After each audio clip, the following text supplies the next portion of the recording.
رح اجي انا شخصيا بتمك.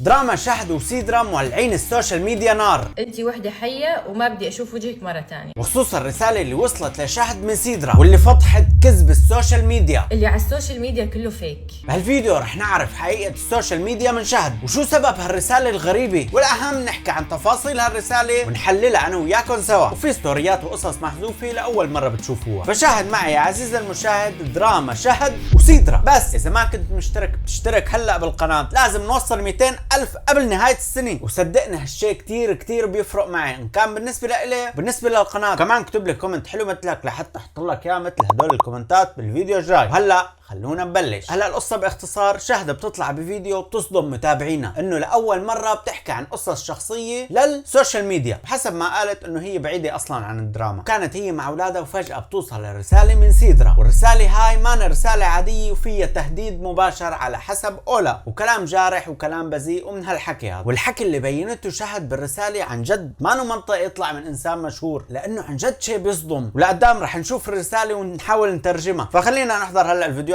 اللي نزلت سوا ونعلق عليها ونعرف شو فيها هالرساله. اليوم انا قررت اطلع واطالع لكم اللي بداخلي، ولأول مرة بحياتي. يعني انتم بتعرفوني انا شخصيتي مو هيك، ما بحب احكي عن اشيائي الخاصة، حياتي الخاصة بحب خلاص اخليها بداخلي، وما بحب اطلع على العلن ولا بحب ترند ولا بحب هاي كل هالامور. بس اليوم انا قررت ولأول مرة اطلع احكي بحياتي، لانه قبل شوي انا قاعدة عم بلعب مع ادم وميرا، تمام، بامان الله. وصلتني رسالة من مين؟ من سيدرا. هي الرسالة. يعني أنا أول شيء فكرت إنه هي في شيء مقلب، تمام، في معقولة هي الرسالة تكون مبعوثة إلي، لأن كلها كلمات بذيئة، يعني الرسالة أبدا مو محترمة.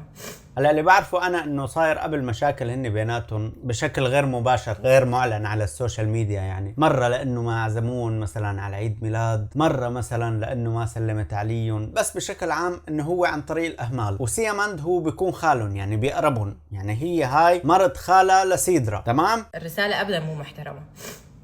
هي رسالة باللغة السويدية طبعا. اوكي هلا راح اخذ لها انا تسجيل شاشة، بس نخلص الفيديو هذا راح نترجم الرسالة انا وياكم سوا ونشوف شو مكتوب فيها. بس انا راح احكي لكم مختصر. يعني الرسالة انه مرة ثانية تطلعي تحكي عني عن بالسوشيال ميديا. انا ما حكيت عنك بالسوشيال ميديا، راح اجي انا شخصيا بتمك. فهمتي ولا لا؟ هلا قبل كل شيء المفروض انه العيال في احترام بين الكبير والصغير بشكل عام عم بحكي، فما بالك بمرت خال. تخيل عم تقول لها لمرت خالك هالحكي يا عزيزي المتابع. تخيل بس معي عم تبعت لها هاي الرساله، عم تقول لها لو تاني مره بتنزل الستوري تبعي على الواتساب جاي والله امك لتعمل هيك فيك. لحتى ما تخلي عنك امك. عيب كثير صح؟ انتي وحده حيه وما بدي اشوف وجهك مره ثانيه.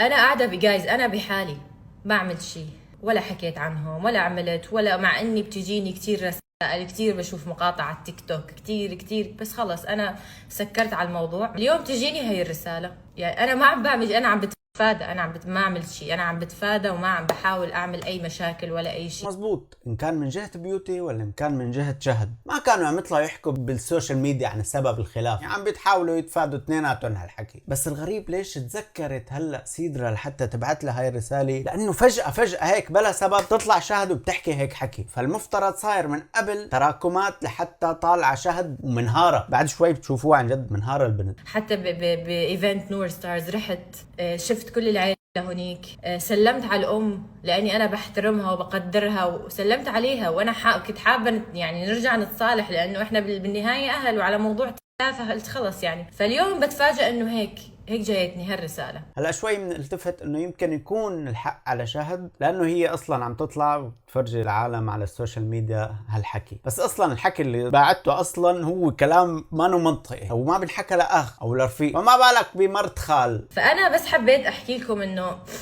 اللي على السوشيال ميديا كله فيك، اللي انتم الصوره اللي انتم بتشوفوها كلها فيك. هاي هي هاي هي الحقيقه، هاي هي هذا هذا اللي انتم ما بتشوفوه ورا الكواليس. تمام. وهذا اللي 3/4 المتابعين ما حدا عم يستوعبه، انه يا عزيزي المتابع السوشيال ميديا فيك. بالسوشيال ميديا ما ببينوا لك غير المنيح، القبيح والشيء العاطل ما ببينوه. مثل الفنان وقت اللي بيطلع مثلا على المسرح وبكون في قدامه ملايين المتابعين والمشاهدين واللي عم يسمعوه، وفجأة بيطلع واحد من هالمتابعين لحتى يتصور معه، فالفنان اكيد ما راح يفرجيك انه انت نزعت له الحفلة ونزعت له مثلا السلطنة اللي هو فيها. فعمين بيحط الحق على المرافقة والبادي جارد، فبيجوا هالبادي جارد وبيشيلوه بشدوه، وهذاك الفنان بيعمل انه لا اتركوه خليه يتصور معي وبعدين يروح. العالم هون شو بتجن انه اوف وقف القانون بس لحتى يتصور معه، والعترة عمين بيكون على المرافق اللي هن مين حاطهم؟ الفنان نفسه. فحاولت اوصلكم باختصار لعبة السوشيال ميديا هي عرض مسرحي. تمام. يعني انا بتفادى، انا ما بطلع احكي، ما بحب اعمل اطلع اعمل بلبل وترند، مع انه انا في كتير مواقف صايره معي، يعني معنا مع بيت بيوتي. مو العيد ميلاد، هذا العيد ميلاد موضوع تافه، في اشياء ثانيه صايره قبل العيد ميلاد. هذا اللي كنت عم بحكيه، انه لحتى واصل شهد لحتى تطلع وتحكي على السوشيال ميديا وتقول انه هيك سيدرا طلعت حكت معي وبعثت لي هالرساله، اكيد في وراء قصص صايره لحتى فجرك. فانا مثل المصدومه انه انا ليش هيك انه انا عم بتفادى، ليش الناس عم تجي تتهجم علي، تكتب لي هيك رسائل. انا شو عملت؟ انا لا قللت احترام، انا المفروض هي تحترمني، ما تكتب لي هيك رساله، لانه انا مرت خالها، هي اولا واخيرا. تمام. ونحن كنا بيوم من الايام لك انا وياها كنا بستيز، يعني كانت تحكي لي امور وانا كنت احكي لها امور واسرار ما حدا بيعرف عنها. عم بتذكرها بالماضي انه هي كانت رفيقه او قريبه منها كثير، لحتى وصلت انه هي اصلا تعطيها اسرار اللي ما حدا بيعرفها عنه. هون على ما يبدو وعلى ما اعتقد انه في تلميح بسيط انه هي ممكن تطلع اسرار لبعدين شهد اذا ظلت الامور هيك تتطور. ففاهمين انتم معي اللعبه مزبوط؟ هل جاوبتي على هالرساله يا شهد؟ لا ما جاوبت على هالرساله، لاني بصراحه ما عرفت شو اجاوب. اوكي اكون معكم صريحه، ولا تيجوا تحكوا لي انه انت لازم تحكي معها تروحي تعاتبيها بان بيرسون او تتصلي عليها. لا، اللي هيك اسلوبه معي انا بصراحه ما بحكي معه. بس صراحه مزبوط، يعني هي كاتبت لها جريده البنت، فشو بدها ترد لها؟ فشو عملت؟ اخذت هالجريده ونشرتها على السوشيال ميديا. انا ماني عم شهر باي حدا، هن عم بشهروا ببعض. اوكي نحن عم نحضر ونعلق ونحلل، هاي لحتى نخلص منها. فانتوا اللي بتشوفوا بالسوشيال ميديا هي الصوره اللي انتوا شايفيها، هي كلها فيك. بالحقيقه او وراء الكواليس هي غير شيء. يعني انا وسيمان يعني انتوا اكيد بتشوفوا سيمان ما بيصور على السوشيال ميديا لانه سيمان مريض. اوكي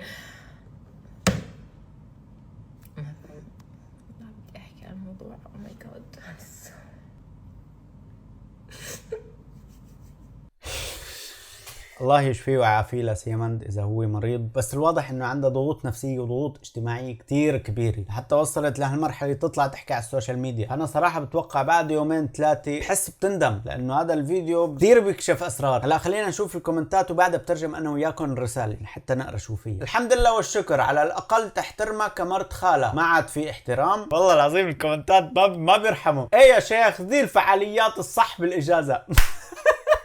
الدنيا فايتة ببعضها بين العيلتين وهذا اخذها فعاليات. بعد ما نشوف ترجمة الرسالة رح نشوف الفيديو ستوري اللي طلعت فيه شهد وسيمند عم يحكوا عن عيد ميلاد سيدرا، اللي هو على ما اعتقد السبب لحتى سيدرا بعتت هالرسالة لإله. الرسالة الاولى: المرة الجاي اللي تطلعين فيها وتتكلمين عننا على السوشيال ميديا راح اجيك شخصيا وبتمك. أنا فكرت زودتها شهد، طلع عن جد حرفيا مكتوب هيك. أنت حية حقيقية ما أبغى أشوف وجهك بسبب كلامك على سناب، الناس قامت تحكي علي. بعد هذا الفيديو نزلته شهد شو بدها تحكي العالم، وبعت لها صورة كمان إنه كيف العالم عم تحكي عنه. بس شو ممكن يكون سبب الخلاف بين شهد وسيدرا؟ هلا اللي انقال والحكى على السوشيال ميديا هذا الفيديو السبب. هذا تاني يوم لأنه قطعت الكهرباء امبارح وما قدرت أصور. المهم خلينا نكفي. حرفيا الأسئلة عندي كلها هيك. عندي كمان اليوم كله موضوع حفلة في عيد ميلاد اليوم. أنا ما كنت أعرف. أنا ما كنت أعرف كمان، كثر ما كتبوا عرفت منكم والله. يعني بصراحة لو عازميننا أكيد رح نكون موجودين، بس ما حدا قالنا، ما حدا حكانا، ما حدا خبرنا. أنتم بتعرفوا نحن ما بنقصر، بنروح على كل حفلاتهم، على كل عيد ميلاداتهم وبناخذ لهم هدايا. أكيد هذا وبنعمل الواجب وأكثر، لأني هن من عيلتنا. فاليوم ما بعرف اللي صار، شو اللي صار، مين صار. فجايز لا تسألوني إلي هالسؤال بليز، لأنه حرفيا رسائلي كلها هيك.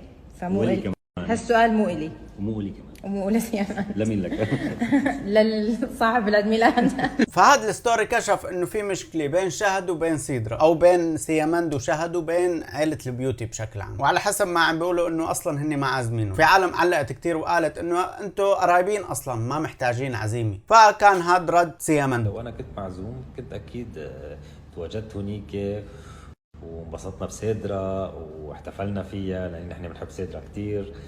وكنا عملنا اللي علينا، وبخصوص انه اجوا حفله عيد ميلاد شهد اكيد نحن عزمناهم حتى اجوا حفله عيد ميلاد شهد. يعني لو ما عازمينهم كيف رح يعرفوا مكان العيد ميلاد وتوقيت العيد ميلاد؟ والعالم كتير قالت انه من هذا الستوري او من الشيء اللي صار في مشكله بيناتهم، وهذا سبب المشكله. واذا بنشوف نحن الفيديوهات يعني ما حكوا عنا بشيء غلط، يعني بطريقه غلط للبنت. ممكن كتير انه تكون لعبه سوشيال ميديا بشكل عام، ما بتعرفوا شو صاير. يعني بهالزمن ما عاد فينا نصدق مشهور على حكي شهد، واذا صح ومزبوط مثل ما عم تحكي هي، فالقصه اكثر بكتير من انه تكون عزيمه عيد ميلاد. ما بتفضح اصلا شهد اسرار العيله، طريقه التعامل بين العيلتين كيف بيكون. فاكتبوا لي شو رايكم بالكومنتات، واذا حدا بيعرف السبب الرئيسي لهالمشكله بيناتهم يكتب لي كمان بالكومنتات. وبرجع بعيد وبذكرك اذا ما كنت مشترك بتشترك هلا بالقناه لحتى عارف انه هالفيديو عجبك، وبشوفك بالفيديو الجاي. سلام.